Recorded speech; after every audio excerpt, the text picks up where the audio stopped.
নমস্কার, Ramakrishna TV YouTube চ্যানেলের পক্ষ থেকে সকল মা বাবা দাদু দিদা ঠাকুমা ঠাকুরদাদাদের জানাই অনেক অনেক ভালোবাসা, প্রীতি ও আন্তরিক শুভেচ্ছা। সবাই ভালো আছেন, ভালো থাকবেন। আমি আবারও চলে এসেছি শ্রী শ্রী রামকৃষ্ণ মিশনের স্বামী জ্যোতিষানন্দ মহারাজজির লেখা ধ্যান ও আধ্যাত্মিক জীবন সম্পর্কে আলোচনা করতে।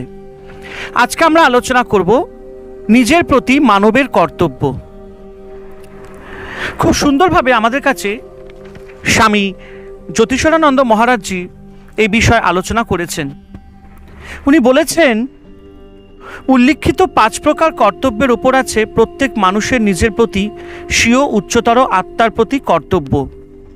যেহেতু প্রতিটি আত্মা পরমাত্মারই অংশ, যখন মানুষ তার উচ্চতর আত্মার প্রতি কর্তব্য সম্পাদন করে তখন তার অন্যান্য সব দায়িত্বই পালন করা হয়।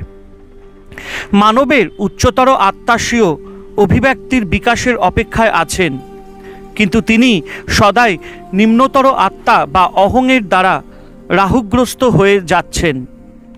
দৈনন্দিন জীবনের কোলাহলে ইন্দ্রিয় ভোগের অতিরিক্ত তাড়নায় মানুষ অন্তরের শান্ত নম্র ডাক আত্মার ক্রন্দনকে উপেক্ষা করে।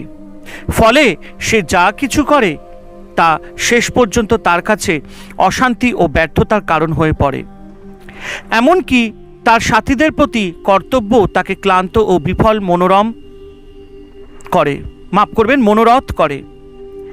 আমাদের সব কর্তব্য কর্মেরই এক অখণ্ড উদ্দেশ্য হওয়া উচিত, উচ্চতর আত্মার অভিব্যক্তি। তবেই জীবন অর্থবহ বলে মনে হবে।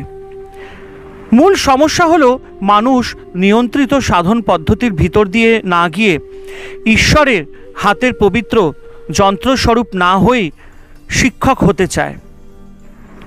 তিনি মানবের দেহ মন্দিরে বাস করেন। আমরা প্রথমে নিজেরা তাকে জানব, নিজেদের সমস্যার সমাধান করব, পরে অন্যকে সাহায্য করব। আমরা আমাদের সত্তার মাধ্যমে নীরবে সত্যের প্রভাব বিস্তার করে অপরকে সাহায্য করতে পারি। কিন্তু নিজেরা আধ্যাত্মিক অনুভূতি লাভ না করে অন্যকে আধ্যাত্মিক পথে সহায়তার কথা চিন্তা করা বা বলা একেবারেই অবাস্তব।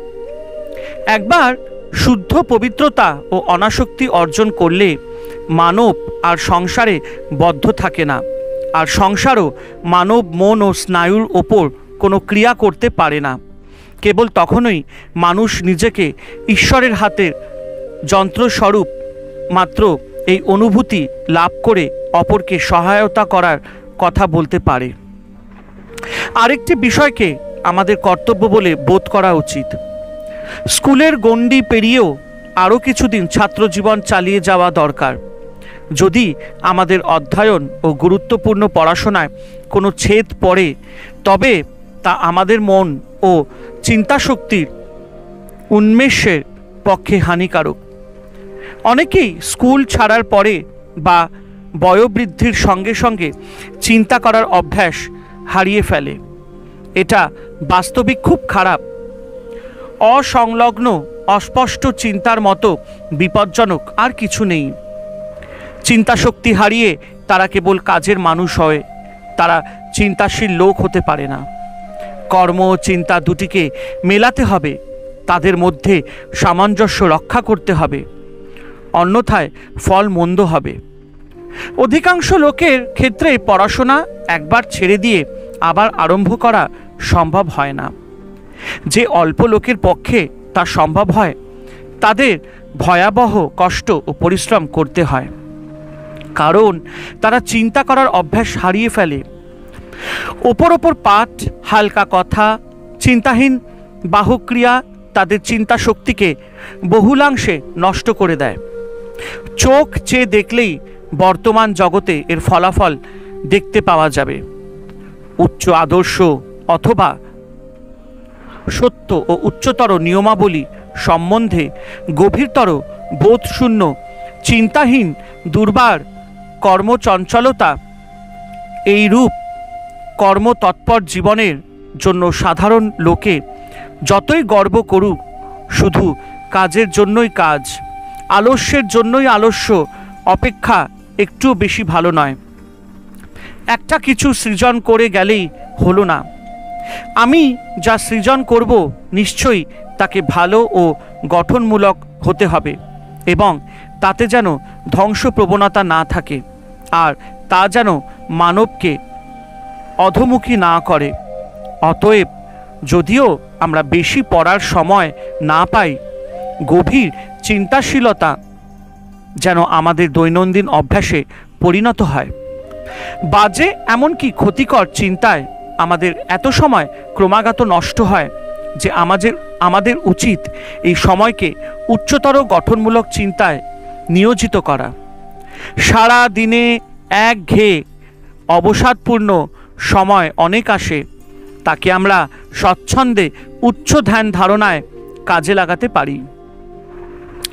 এই সময়টা আমরা বাজে চিন্তায় অপব্যয় না করে একটা মহত্তর কোনো কাজে তা ব্যয় করতে পারি।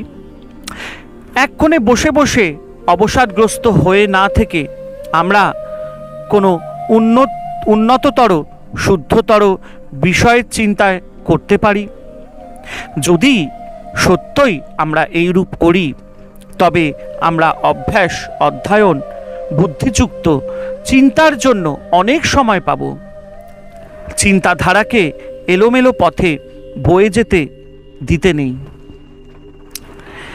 প্রায় আমরা কোথাও গিয়ে আধ ঘন্টার মতো নিশ্চিন্ত হয়ে বসে থাকি, কিংবা হালকা ধরনের কিছু পড়ি বা হালকা ও বাজে কথা কিছু শুনি। এই সবই আমরা কম বেশি মূর্খের মতোই করে থাকি। এতে আমরা আনন্দও পাই। কিন্তু যখনই এই আধ ঘন্টা সময় কোনো ভক্তিগ্রন্থ পাঠে বা লাভজনক ও স্বাস্থ্যপ্রদ কোনো বিষয় নিয়ে গুরুত্বপূর্ণ অধ্যয়নে কাটাবার প্রয়োজন হয়, আমাদের সমস্ত বুদ্ধিবৃত্তি তখন বিদ্রোহ করে ওঠে ও বাধা দেয়। একজন বুদ্ধের সেই বিখ্যাত বাণীর কথা চিন্তা করে লাভবান হতে পারে, যাতে তিনি বলেছেন, বন্ধুগণ, এখন এসো, আমি তোমাদের স্মরণ করিয়ে দিচ্ছি যে সব বিকারগ্রস্ত পদার্থই কালে বিনাশ হবে, তোমরা সতর্কতার পথ অবলম্বন করবে। এই উপদেশ দৃশ্য জগতের অস্থায়িত্ব বুঝিয়ে দিয়ে আমাদের বাজে কাজে ও এলোমেলো চিন্তা বর্জন করতে সহায়তা করে। জীবনের অবিনশ্বর তত্ত্বের ওপরেই আমাদের জোর দেওয়া প্রয়োজন, যা সর্বদা ও সর্বথা পরিবর্তনশীল। তার উপর নয়। জীবনের শ্রেষ্ঠ কর্তব্য একটাই, তা হলো এই জীবনে এই তত্ত্বটি উপলব্ধি করা ও অন্যকে উপলব্ধি করতে সাহায্য করা। যে সময় আমরা অলস বাক্যবয় ও বাজে কাজে ও চিন্তায় নষ্ট করি, তা যদি যুক্তিসঙ্গতভাবে কাজে লাগাই, তবে দেখব আমাদের প্রয়োজনের অধিক সময় আমাদের হাতে আছে। অভ্যাসের দ্বারা আমাদের চিন্তা এমন গভীর হতে পারে যে আধ ঘন্টায় আমরা এত চিন্তা করতে পারবো, যা সাধারণভাবে করা 2 ঘন্টা চিন্তার সমান। পরিমাণ ও গুণ দুটি জিনিস আছে। যদি পরিমাণ বৃদ্ধি সম্ভব না হয়, তবে গুণগত মান, ধ্যান, অধ্যয়ন প্রভৃতির গুণগত মান যাতে উন্নত হয় তাই করো।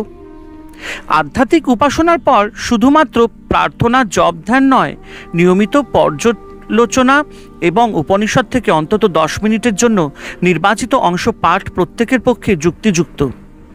অধ্যাত্ম জীবনের প্রত্যেকটি ধাপেই কুড়েমি ও জড়তা হলো প্রধান শত্রু। ফলে বহু লোকের মধ্যে শারীরিক ও মানসিক জড়তা বৃদ্ধি পেতে থাকে। এটা অত্যন্ত বিপজ্জনক। এই জড়তাকে আমাদের মধ্যে প্রশ্রয় দিলে আমরা নিয়মিত অভ্যাস বা পঠন পাঠন ও অনুশীলনের সময় করে নিতে পারবো না। মনের এই রকম অবস্থায় আমরা সময় খুঁজে পাই না। যদিও সময়ের অভাব নেই, আমরা এতই কুঁড়ে হয়ে যাই যে তা বুঝতে উঠতেও পারি না। ইন্দ্রিয় সংযম আমাদের গভীর চিন্তা করতে এবং পূর্ণ মাত্রায় ও সফলতার সঙ্গে বাঁচতে সাহায্য করে। কেন আমরা ইন্দ্রিয় ভোগ সর্বস্ব জগতে যেতে ও বাস করতে চাইব? ইন্দ্রিয়গুলিকে সংযত করলে সহজে মননের জগতে থাকা যায়। আমরা কেন বহির্জগৎ থেকে লাথি ও ধাক্কা খাবার জন্য সেখানে যাব? যখন বিক্ষেপগুলিকে সরিয়ে দেওয়া যায়, তখনই আমরা আরও পরিপূর্ণ ও সচেতন জীবনযাপন করতে পারব এবং সকল পরিস্থিতিতে যথাসম্ভব পূর্ণ জাগ্রত থাকতে পারব। কিন্তু প্রায় আমরা দেখি বহির্বিক্ষেপ ও ভোগ বাসনার তাড়না চলে গেলেই আমরা ক্রমে গাছের গুঁড়ি ও পাথরের মতো আরও বেশি কুঁড়ে ও জড়ো হয়ে যায়, আর আমাদের অধ্যয়ন আধ্যাত্মিক অনুশীলনের সময় যায় আরও কমে। অসম্ভব সুন্দর লাগলো আজকের আলোচনার বিষয়, আমাদের যে আলোচনা করলাম, মাফ করবেন, যে বিষয়টি নিয়ে আমরা আলোচনা করলাম। এবং অসংখ্য ধন্যবাদ স্বামী জ্যোতিষানন্দ মহারাজজিকে। উনি এত সুন্দর করে আমাদের কাছে নিজের প্রতি মানবের কর্তব্যর সম্পর্কে সুন্দর আলোচনা ফুটিয়ে তুলেছেন। হরে কৃষ্ণ কৃষ্ণ কৃষ্ণ হরে হরে, হরে রাম রাম রাম হরে হরে। জয় শিব শম্ভু, জয় দেবী দুর্গা দুর্গাতি নাশিনী, জয় মা কালী।